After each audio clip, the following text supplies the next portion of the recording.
Welcome to a review of the 2009 Honda Civic 1.8 Automatic. This is the model that came out in 2005 and went on until around 2011 before it was 2012 before it changed shape. But I think this is the better shape. It looks much prettier than the current ones, if you ask me. This new space age looking design, as fresh as it came out back in 2005. This is the slightly facelifted model.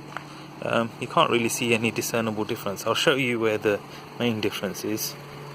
It's this little grille here.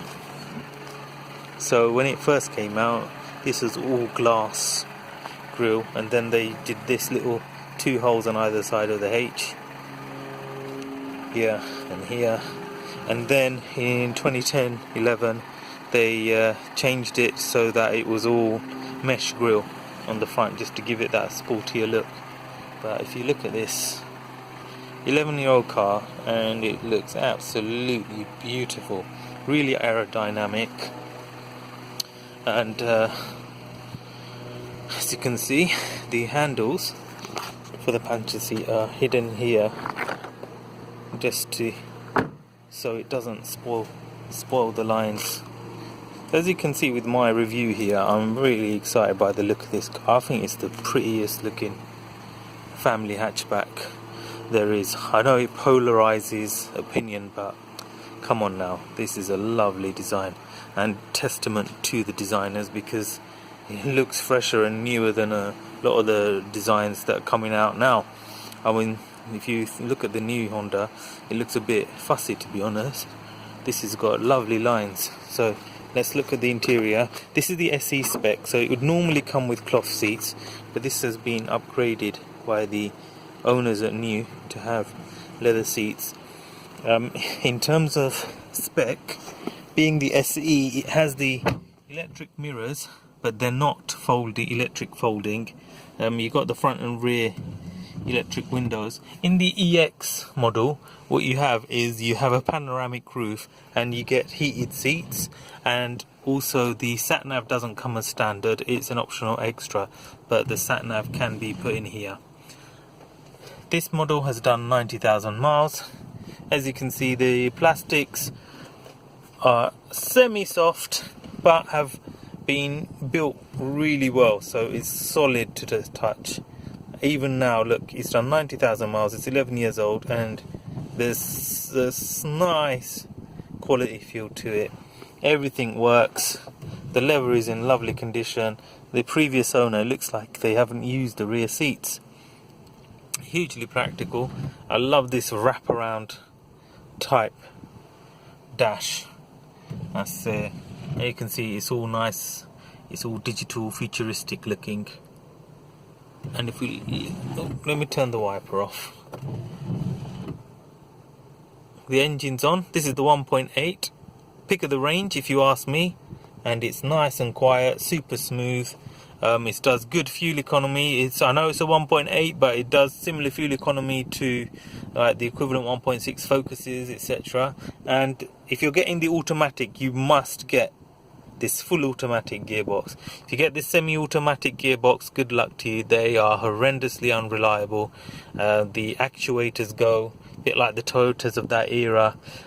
These are auto clutch systems, and they're highly unreliable, but very economical, mind.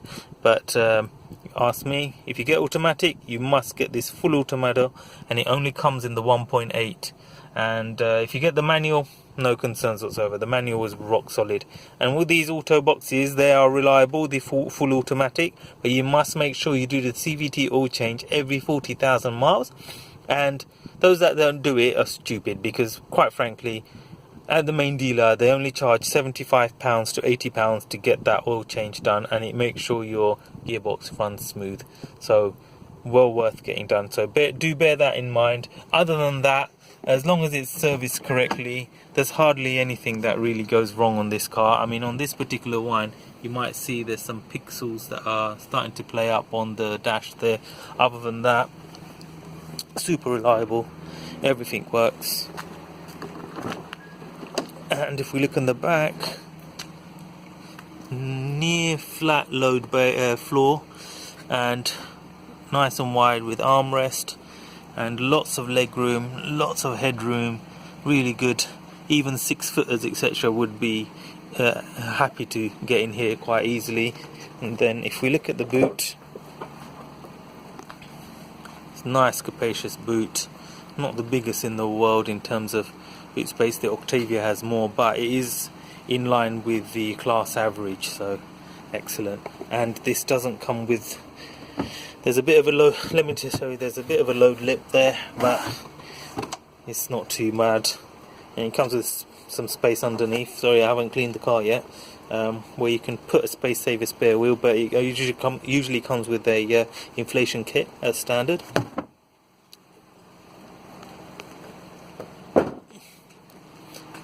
Lovely little design. The only downside, as many people will tell you about this bar here that goes across, it kind of obstructs the rear view as you're driving, so that's the only downside to it. Otherwise, I'm a big fan. Now let's go for a drive. Okay, so let's go for a drive. It's a nice comfy seats, the right amount of seat bolstering without being too uncomfortable, so it holds you in place, picks up speed nice and smoothly. And so this is one of the benefits of getting the full automatic as opposed to the auto clutch, is that the changes are seamless in terms of the gear changes, so it's not jittery like it is on the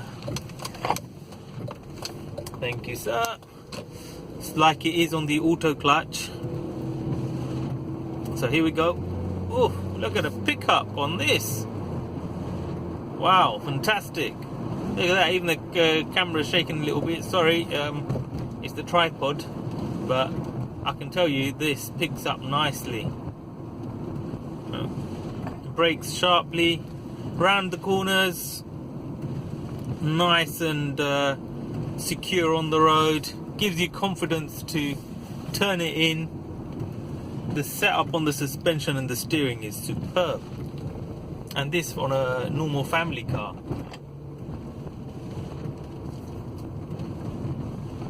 The steering is nicely weighted.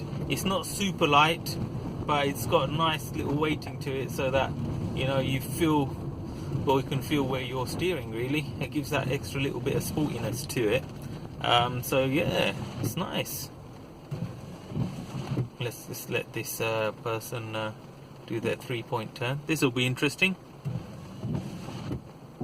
There we go. But yeah, it's nice and comfortable and responsive.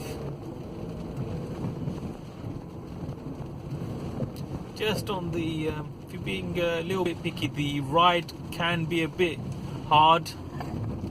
Especially if you get the 17 and 18-inch alloy wheels that some of these cars come with. This particular one's on the 16, so it's a little bit more comfortable, but how does it compare to maybe a Golf or the Focus indeed?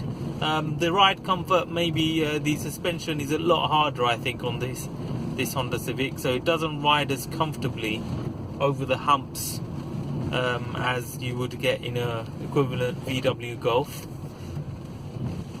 Let's see, yeah.